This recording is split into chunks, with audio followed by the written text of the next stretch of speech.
Welcome to the Muay Thai Nutrition Podcast. I'm your host, James Nicol. Today I'm going to talk about how to cut weight over fight week for Muay Thai, MMA and boxing, essentially any sports where you've got a day before weigh-in with at least 24 hours to recover between weighing in and fighting.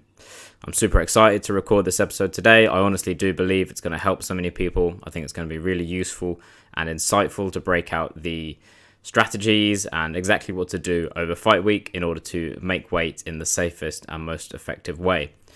One of the main reasons I wanted to record this episode is so that there's something out there that's free and comprehensive that I can direct people to if for whatever reason they can't work with me. Maybe it's not financially viable for them at the given moment. Maybe I'm fully booked so I can't take them on. I want to make sure that I can still help them in that event. So today the topics I'm going to dive into is what is weight cutting and how weight cutting differs from weight loss. I'll talk about why fighters cut weight. I'll talk about how to prepare your body for the weight cut.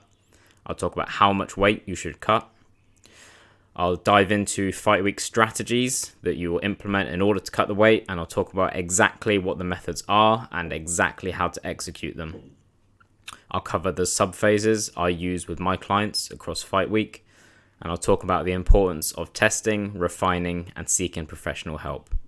So by the time you get to the end of this episode, you'll know exactly how to cut weight for Muay Thai, MMA, boxing, and other day before weigh-in sports in the safest, most effective, science-backed ways that we currently have available.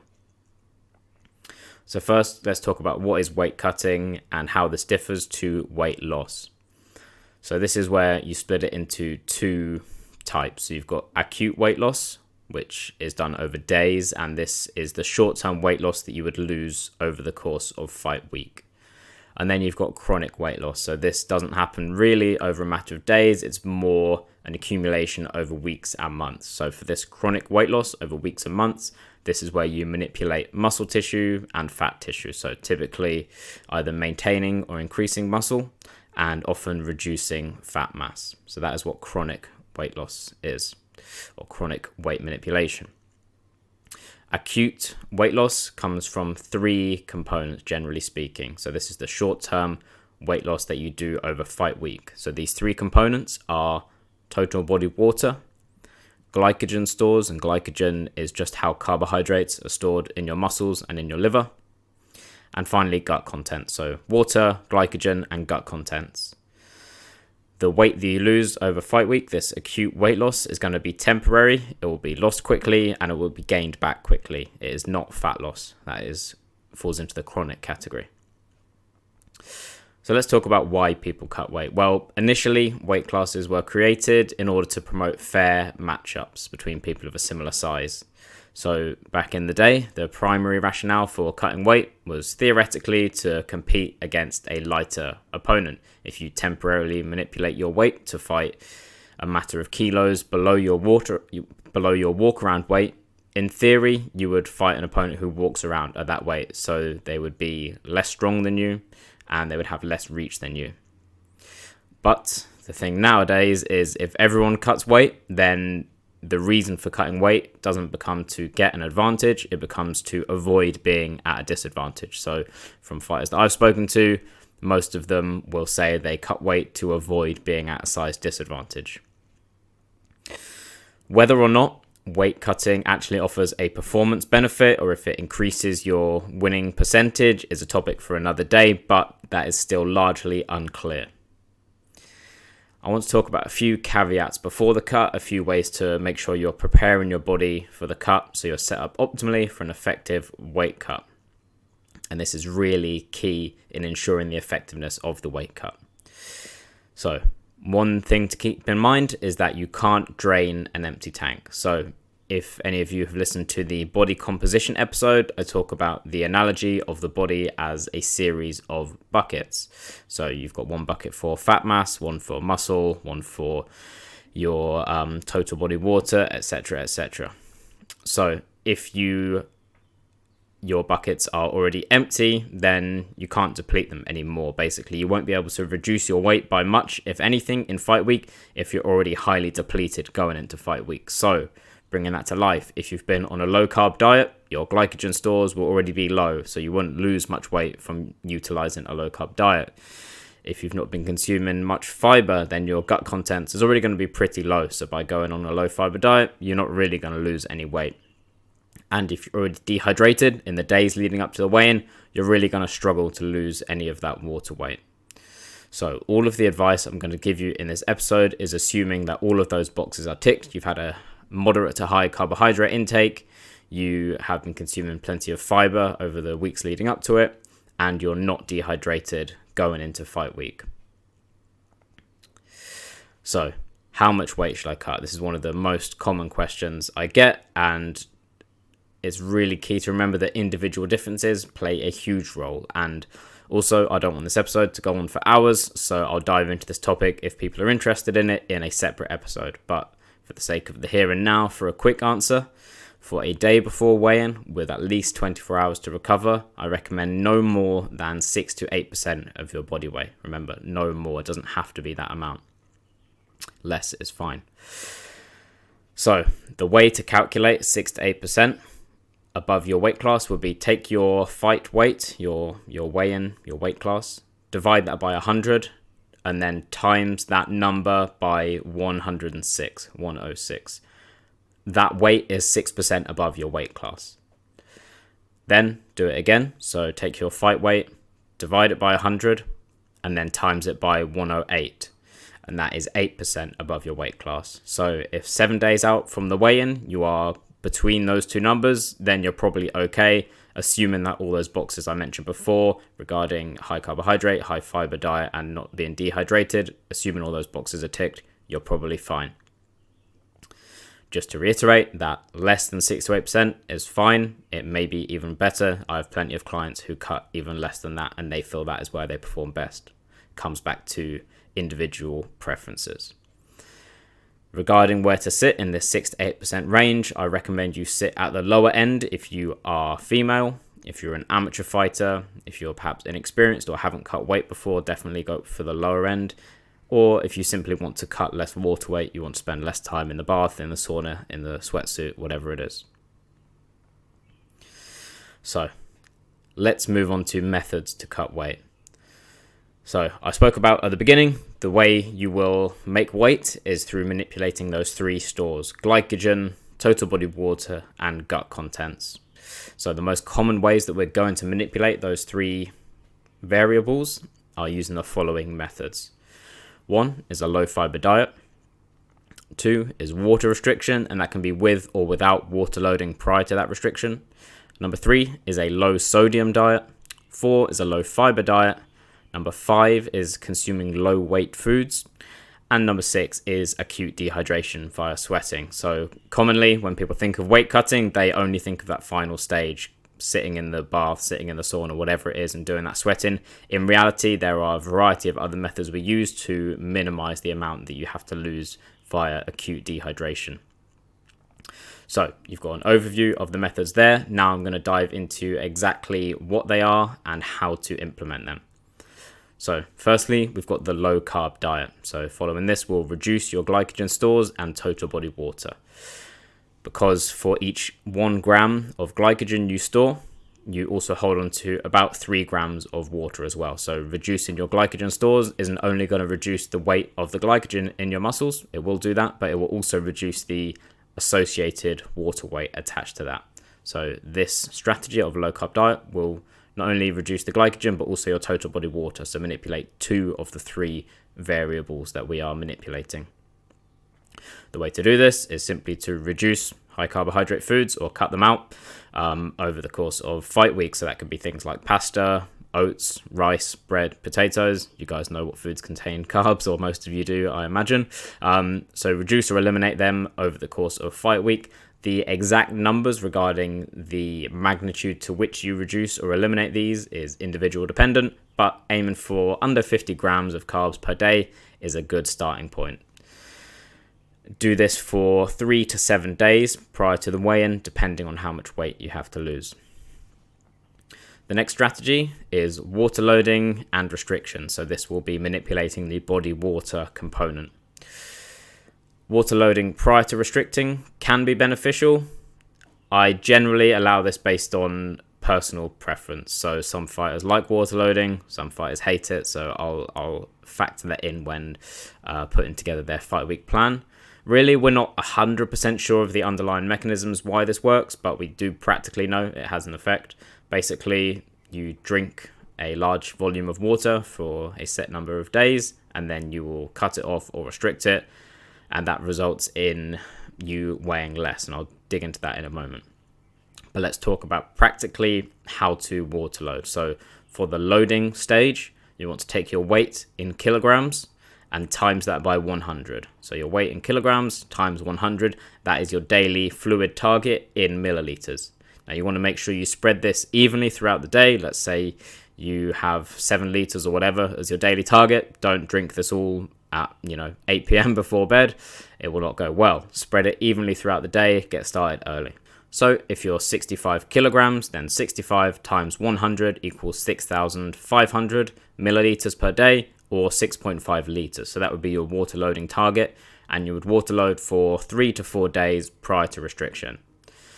And it's this water restriction within the final 24 hours prior to the weigh-in that can result in net water losses. Basically, you still pee, you still go to the toilet, but you don't drink as much as normal. So you end up at a net water loss because you're not taking in as much as you normally would, but you're still excreting fluid. Regarding the amount to drink during the restriction phase, this really depends. Some people prefer to drink less fluid, and that means they have to sweat out less weight. Some prefer to drink more fluid and sweat out a little bit more. One protocol that's been studied is your weight in kilograms times 15. So 15 milliliters per kilogram that you weigh. So if you are a numbers person, you want a concrete number to aim for, then go for that. Weight in kilograms times 15 milliliters. So if you're 65 kilograms, times that by 15 is 975. So 975 milliliters would be your water restriction target. And you would do this for the day before the weigh-in. So for a Friday weigh-in, for example, this is typically a common one, a Friday weigh-in and a Saturday fight. Monday, Tuesday, Wednesday, you would load for 3 days. And then Thursday, you would restrict the water. And then Friday, you would weigh in. The next strategy we have available to us is a low sodium diet. So this involves the total body water component that we spoke about at the beginning. So a low sodium diet for a few days combined with water restriction in the last 24 hours prior to weigh-in will help your body essentially release more water. Basically, sodium allows you to hold on to more water, so we reverse that. So having less sodium means you hold on to less water. So practically how to do this is just stop adding salt to your foods and consuming processed foods or other high salt foods for about 3 days prior to the weigh-in. The next strategy we have is a low fiber and low weight foods. So this strategy manipulates the gut contents variable. So firstly, low fiber. If you reduce fiber for a few days, it will essentially minimize the amount of food or undigested food matter in your GI tract, and this will achieve some weight loss. And you'll achieve this weight loss without resorting to laxatives or extreme fasting, which is other tactics people use to reduce their gut content. So this is a much safer way to do it. Practically, avoid whole grains, avoid nuts, avoid or reduce most fruit and vegetables, and just try to keep your fiber intake, if you want a number, under about 10 to 15 grams per day. This will depend on your habitual intake, but under 10 to 15 grams is a good baseline. And you want to do this for about 3 days. So that's the low fiber component.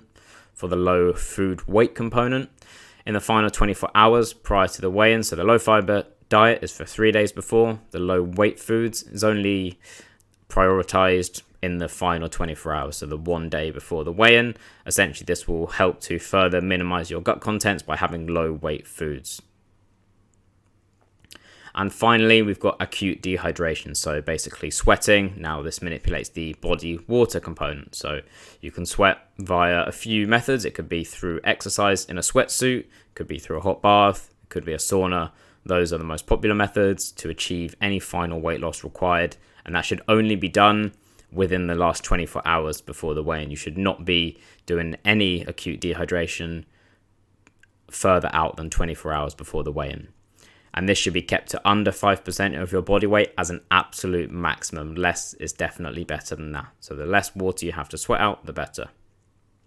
Now, it's beyond the scope of the podcast to dive into this, but one thing I will say is for the acute dehydration, for the sweating, never do this alone. Always make sure you have someone with you, whether it's a teammate, a coach, a friend. Just make sure you have someone with you. Now, let's talk about how this actually looks across a fight week. So the exact phases I use with my clients are threefold. I split it into 3 phases: phase A, phase B, phase C across fight week. So phase A involves water loading and beginning the low carb diet. This begins from 5 days out from the weigh-in. Phase B, on top of the water loading and low carb, you now add in low sodium and low fiber on top of this. So you're still doing the water loading and low carb, but now we're cutting out sodium and we're cutting out fiber, and that is done 3 days out. Phase C is for the final day before the weigh-in, 1 day out, and this is where we implement low weight foods, we implement the water restriction, and do any necessary dehydration via sweating, so only in the final 24 hours. So for example, for a Friday weigh-in and a Saturday fight, Sunday and Monday would be phase A, Tuesday and Wednesday would be phase B, Thursday would be phase C, and then you would weigh in on Friday, fight on Saturday. I've got a separate episode where I go into the post weigh-in period in depth, so make sure you check that out if you haven't already. Now, let's talk about testing, refining, and seeking help. One thing to bear in mind is that you don't necessarily have to use every single method I've outlined today. Over time, you'll learn what works best for you and how much you can expect to lose from each method, but you can only do this if you gather data and trial methods. If you just wing it every time, you don't collect data, then you'll be no better off as you move throughout your career. It really comes down to the individual. I do have clients who don't water load. I have clients who still eat carbs during fight week. I have clients who never even set foot in a bath or do any acute dehydration, any sweating in order to make weight. So it really does come down to the individual, but this needs to be planned in. It needs to be a planned decision that is accounted for in the weeks and months leading up to the fight. It can't be a last minute decision. It needs to be a part of your fight camp strategy. And I really do want to emphasize the importance of testing and recording data. So fight week shouldn't be the first time you're trying these methods. Otherwise, you're just basically hoping for the best. If you do work with a professional, it will make all of this a lot easier. They can help take the stress out of it and develop a targeted approach based on your data and your personal preferences, rather than basically a shotgun approach where you just try everything and you just hope for the best. So I would recommend hiring a professional if at all possible. One final thing before I go, now that we've wrapped up, is that if you found this episode useful or interesting, there are 2 main ways you can return the favor to me. You can share it with a friend, you could share it on your Instagram story and tag me. Essentially, any way you can tell someone about the podcast. Word of mouth is so important, and it really, really does have a big impact, not only on me, but on those you share it with as well. Especially for this episode, if you know someone with a fight coming up, sharing this episode could be the difference between a good cut and a bad cut, and therefore the difference between having a good performance and a bad performance, the difference between winning and losing. So it really can have a significant impact. That would be the first way to share it with a friend. And the second way is to give the podcast a 5-star rating. So Spotify has now added the feature to rate podcasts. So if you could give me a 5-star rating, I would be endlessly grateful. The podcast is completely free. I don't make any money from it, and I don't charge any money for it. I don't have any ads or sponsors yet, but if you or someone you know may be interested in sponsoring the podcast, it is something I would be open to, so do get in touch. And finally, as always, you can contact me on Instagram at James Nicol Nutrition if you've got any questions, feedback, any suggestions, or if you just want to let me know that my advice has helped you, that would be great. You can go to my website, jamesnicolnutrition.com, for any articles I've written, podcasts I've recorded, or if you would like to hire me as your nutritionist. I am currently booked and I do have a wait list, but I'm currently working on increasing my availability so I can take on more clients and help more people.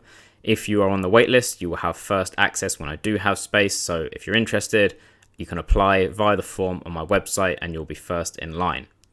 That is everything for today. Catch you in the next episode.